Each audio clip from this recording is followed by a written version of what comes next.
પાકિસ્તાનને દેશની ગુપ્ત માહિતી પહોંચાડનાર વ્યક્તિ ઝડપાયો. દ્વારકામાં ગુજરાત એટીએસની મોટી કાર્યવાહી. ગુજરાત એટીએસે ફરી એકવાર મોટી કાર્યવાહી કરી છે. દેવભૂમિ દ્વારકાના ઓખામાંથી ભારતીય સુરક્ષા એજન્સીની જાસૂસી કરતા એક વ્યક્તિની ધરપકડ કરાઈ છે.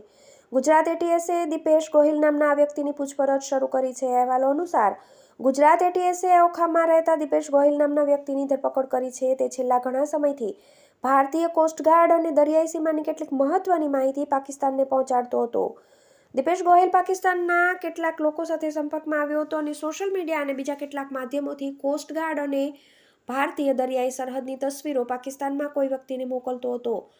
એટીએસ દ્વારા હાલ આ વ્યક્તિની પૂછપરછ કરવામાં આવી રહી છે. અત્યાર સુધી કઈ માહિતી મોકલી, કેવી રીતે પાકિસ્તાનના લોકોના સંપર્કમાં આવ્યો તે અંગે પૂછપરછ કરવામાં આવી રહી છે. છેલ્લા એક મહિનામાં બે જાસૂસ ઝડપાયા.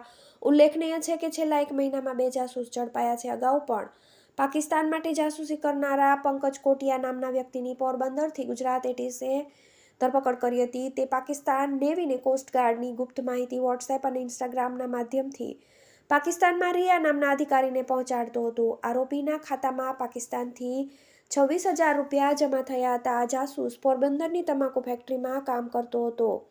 TV18 news